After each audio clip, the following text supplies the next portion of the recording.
אז אני רוצה עכשיו להדגים איך אני בעצם לוקח את הקובץ הזה שלי, יצרתי פה איזשהו דמות בתוך פדסטל, ואני רוצה לייצר עכשיו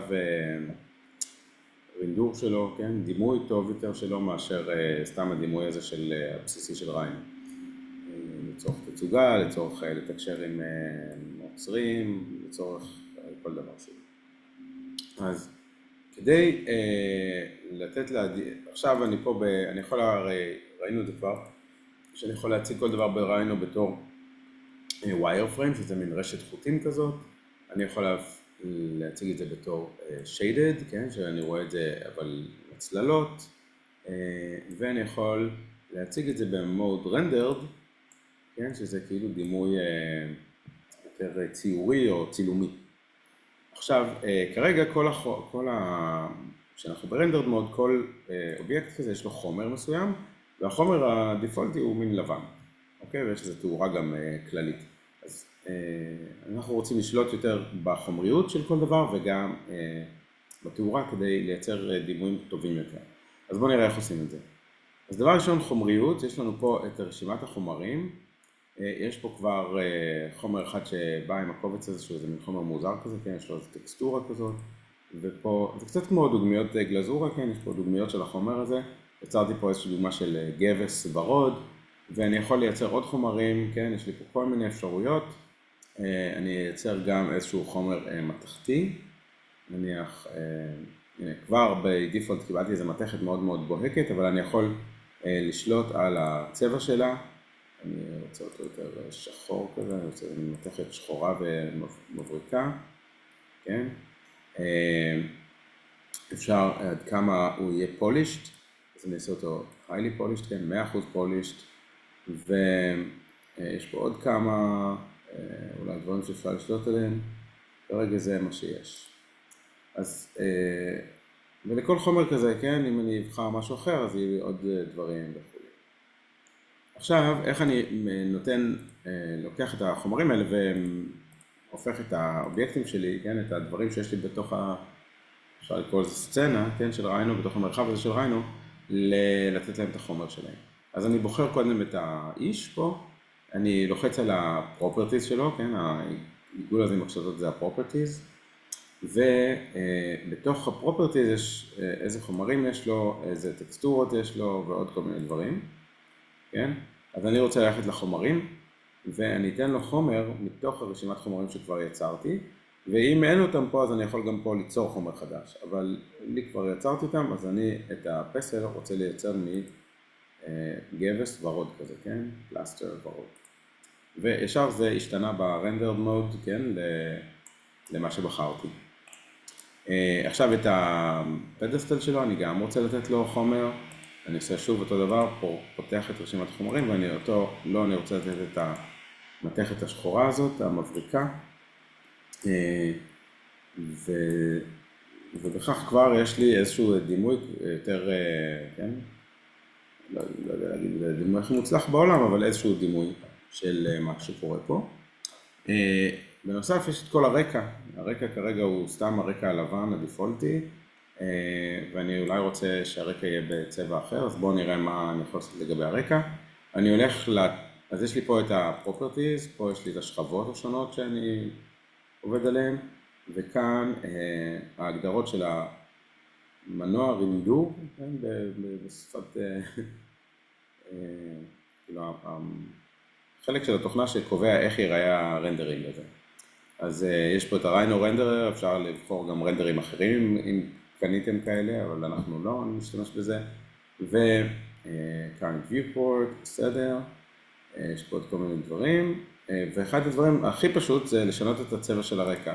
אז במקום רקע לבן כזה, אני אשים איזשהו רקע, לא יודע, נבחר איזה משהו, קצת יותר דרמטי, או קצת יותר מתאים לסצנה שלי, ונניח שאני מבסוט מהדבר הזה כבר,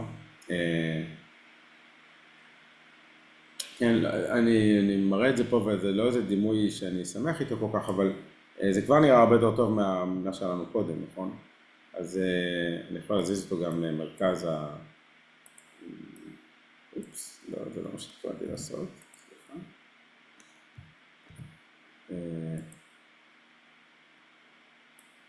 אני רוצה רק להזיז את הכל קצת יותר למרכז, לכוון את הזווית שנוח לי, ועכשיו נניח שאני מרוצה מהדימוי הזה, אני יכול לעשות שני דברים. אחד, אני יכול ללחוץ פה למעלה על הרנדרר, כן, שזה כאילו כמו רק פריוויו, מה שראינו קודם, והחלון הזה, המכשיר הזה, כן, הכלי הזה של הרנדרר, הוא מייצר דימויים יותר טובים, וזה לוקח לו הרבה זמן, אתם רואים שהוא כאילו כרגע, הוא מתחיל לייצר את השקיפויות של הפסל על המתכת המבריקה הזאת, אבל זה יכול לקחת לו הרבה מאוד זמן.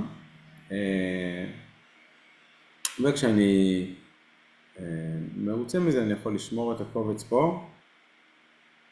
אני רוצה רגע לראות אם יש פה איזה... עכשיו, אני עם הרנדרר הזה הרבה פעמים קשה לי לעבוד איתו, אבל בעיקרון, אם אני מרוצה מהתמונה הזאת, אני יכול לשמור פשוט פה את התמונה בפורמט JPEG, לדוגמה, my rendering 2. כן, ויהיה לי פה בתיקייה הזאת, איפה שלא שמתי את זה, את התמונה, איפה זה היה ב-Downloads, כן, את התמונה שהרנדרר הוציא. אבל עם כל הדפקטים שראיתי במקור, יהיו גם פה, אוקיי? שוב, אם זו תמונה בקנה מידה כזה גדול, אז כאילו בזום הזה, אז זה נראה בסדר יחסית.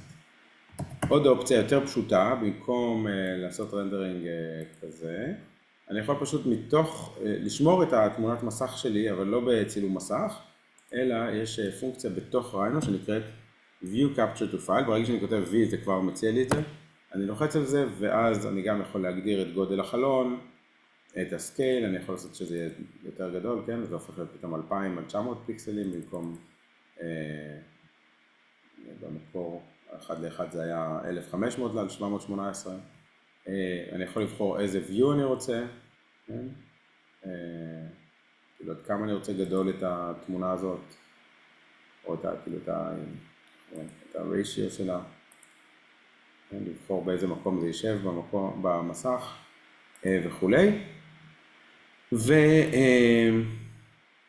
ובסוף אני פשוט עושה אוקיי, שומר את זה, ושוב נקרא לזה my rendering 3. אז זה רינדור יותר פשוט, וגם שומר לי את זה בתור JPEG באיכות ממש סבבה. בואו נראה. למה זה לא שמר? הנה זה פה, פשוט לא ראיתי את זה. אז אתם יכולים להחליט מה מהם יותר מוצא חן ביניכם. אני יודע בעצם אתם רואים את זה בכלל בזום, את הרינדור שלי, רגע. אז יש סקרין נוסף. share. אני אעשה את כל המסכים. אז סליחה, אז הנה פה יש, זה הרינדור שעשיתי פשוט על ידי View Capture to File, וזה הרינדור הראשוני שעשיתי עם הרנדרינג משין. זהו, עכשיו זה רק עניין של לחזור לתוך הקובץ שלי ולהמשיך לשחק עם ההגדרות האלה לתוך הרעיון שלי, ולהמשיך לשחק עם ההגדרות האלה עד שאני מרוצה מזה. לדוגמה, אני רגע אקח את האיש הזה יותר למעלה בתוך השולחן, ואני רוצה לנסות לראות, היות וזה מאוד רפלקטיב אמור להיות החומר הזה, אני אקח אותו, אני אעשה עוד מטל אחד, מטל כזה, כן, מטל 1, ואני עכשיו אתן את זה, אני אלך לפרופרטיס שלו, אני אבחר לו את מטל 1, ואני רוצה לראות שזה, ציפיתי לראות שזה יראה יותר כמו מראה, והוא ישקף אותו יותר, ואולי הפוליש שלו לא נכון, אני לא יודע, אני צריך לעבוד על כל הפרטים האלה, וככה בעצם, כשאנשים יוצרים אנימציה או יוצרים דימויים ארכיטקטוניים כאלה הייפר-ריאליסטיים, שאתם מכירים מפרסומות נניח של פרויקטי נדל"ן, מישהו יושב בסטודיו ומגדיר עבור כל חומר, עבור כל חלק בתוך הריינו, איזה חומר יש לו ואיזה תכונות יש לחומר, עד כמה הוא רפלקטיבי או לא רפלקטיבי וכו'. ועוד דבר אחד שאני רוצה שנראה, זה שאני יכול להוסיף גם תאורה, שהיא תאורה יותר שבשליטה שלי, אז פה אני יכול, יש פה כל מיני סוגי תאורה, תאורה כיוונית, תאורה עגולה, directional light, כאילו זה תאורה קונית וזה תאורה directional, אני לא יודע בדיוק מה ההבדל, rectangular light, כן, אם יש מנורה בצורת מלבן בתקרה וכולי. אז בואו ניקח רגע מנורה עגולה, כי זה הכי קל להבין, היא מהירה לכל הכיוונים, ואני מסתכל עליה בכל ארבעת ה-views כדי להבין איך היא תשפיע על האובייקט שלי. אז פה זה ברור לי שהיא נמוכה מאוד, כן, והיא מהצד של הדמות, אז אני רוצה אותה, נניח שהיא תאיר את הפנים שלו יותר, אני שם אותה יותר מלפניו, ואני לא רוצה שזה ממש יסנוור אותו בעיניים, כן? אני לא רוצה שזה יהיה מול הפרצוף שלו, אז אני אעלה אותה לאיזה גובה יותר גדול, כן? וזה פשוט עוד אובייקט בתוך המסך, ועכשיו אתם רואים שזה שינה מאוד את ה... כן, אם אני רגע אמחק אותו, זה מיד משפיע על הצורה, על הדרך שבה אנחנו רואים את הסצנה. אם אני אחזיר אותו, אז הוא מוסיף עוד תאורה לפסל מקדימה, אוקיי? בואו ניקח את החומר הזה של הפסל ונהפוך אותו גם לקצת יותר רפלקטיבי. נלך לכל רשימת החומרים, לפלסטר הזה, ואני אערוך אותו. אני אעשה אותו... לא, אני לא יכול לעשות אותו יותר רפלקטיבי. אני רק יכול לשנות לו את הצבע. אז אם לפסל הזה עכשיו אני אתן חומר אחר שהוא גם רפלקטיב, בואו נראה מה זה יעשה לו. במקום הפלסטר הוורוד הזה, אני אתן לו את המתכת השחורה, וקיבלתי כבר, לא יודע להגיד שזה יפה, אבל זה קצת יותר דרמה פה, כן? אז זהו, זה מה שאנחנו עושים ברנדרינג, ובהצלחה.